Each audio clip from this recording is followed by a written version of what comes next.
ഇന്ത്യയുടെ ഭൂപടത്തിൽ നിന്നും ആ ചോര പുരണ്ട ചുവപ്പ് പൂർണ്ണമായും മായുകയാണ്.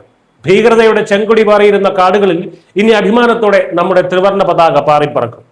സ്വാതന്ത്ര്യം കിട്ടി 77 വർഷങ്ങൾ പിന്നിടുമ്പോഴും തോക്കിൻ കുഴലിന് മുന്നിൽ ഭയന്ന് കരിദിനം ആചരിക്കാൻ വിധിക്കപ്പെട്ട ഛത്തീസ്ഗഡിലെ ഒരുപറ്റം ഗ്രാമങ്ങൾ ചരിത്രത്തിലാദ്യമായി ഇത്തവണ സ്വാതന്ത്ര്യദിനം ആഘോഷിക്കാൻ ഒരുങ്ങുകയാണ്.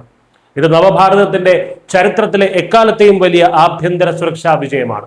മാവോയിസ്റ്റ് ഭീകരതയുടെ കോട്ടകളായിരുന്ന ബസ്തർ ഡിവിഷനിലെ 94 ഗ്രാമങ്ങളിലാണ് ഇത്തവണ ചരിത്രത്തിലാദ്യമായി ദേശീയ പതാക ഉയർത്തുന്നത്. സംസ്ഥാന സർക്കാരിന്റെ നേതൃത്വത്തിൽ ഇതിനായുള്ള ഒരുക്കങ്ങൾ അതിവേഗം പുരോഗമിക്കുകയാണ്. ബിജാപൂർ ജില്ലയിലെ 35 ഗ്രാമങ്ങളും സുക്മയിലെ 50 ഗ്രാമങ്ങളും നാരായൺപൂരിലെ 9 ഗ്രാമങ്ങളും ഇന്ന് പൂർണ്ണമായും മാവോയിസ്റ്റ് മുക്തമാണ്. വർഷങ്ങളായി കമ്മ്യൂണിസ്റ്റ് ഭീകരർ താവളമാക്കിയിരുന്ന ഈ ഇരുണ്ട ഗ്രാമങ്ങളിലേക്കാണ് ഇപ്പോൾ സ്വാതന്ത്ര്യത്തിന്റെ പുതിയ വെളിച്ചം കടന്നു ചെല്ലുന്നത്. ഈ ഗ്രാമങ്ങളുടെ കഴിഞ്ഞ കാലം അത്രമേൽ ഭയാനകമായിരുന്നു. മുൻ വർഷങ്ങളിൽ ഓഗസ്റ്റ് 15-നും ജനുവരി 26-നും ദേശീയ പതാക ഉയർത്തുന്നതിനെ കുറിച്ച് ഇവിടുത്തെ ഗ്രാമീണർക്ക് ചിന്തിക്കാൻ പോലും ആകില്ലായിരുന്നു.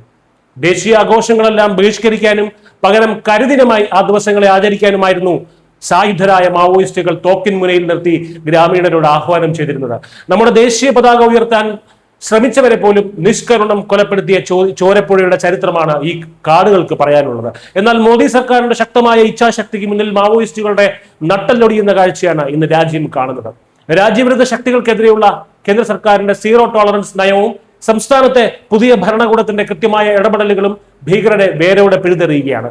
സർക്കാർ പരിപാടികൾക്ക് പുറമെ BJPയുടെ നേതൃത്വത്തിലും സംസ്ഥാനത്തും വിപുലമായിട്ടുള്ള സ്വാതന്ത്ര്യദിന ആഘോഷങ്ങളാണ് പ്ലാൻ ചെയ്തിരിക്കുന്നത്. മുൻപ് മാവോയിസ്റ്റുകൾ സ്വൈര്യവിഹാരം നടത്തിയിരുന്ന ബസ്തറിലെ ഉൾവനങ്ങളെ ബന്ധിപ്പിച്ചുകൊണ്ട് വലിയ ഇരുചക്ര വാഹനങ്ങളും റാലികളും ഇപ്പോൾ സംഘടിപ്പിക്കുന്നുണ്ട്.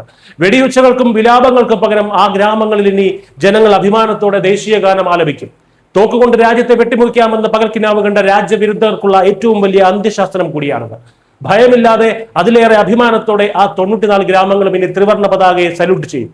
നമ്മുടെ രാജ്യത്തിന്റെ ആഭ്യന്തര സുരക്ഷ എത്രത്തോളം കരുത്തുറ്റതായി മാറി എന്നതിന്റെ ജീവിക്കുന്ന ഉദാഹരണമായി ഈ ഗ്രാമങ്ങൾ ഇനി മാറും. Mister system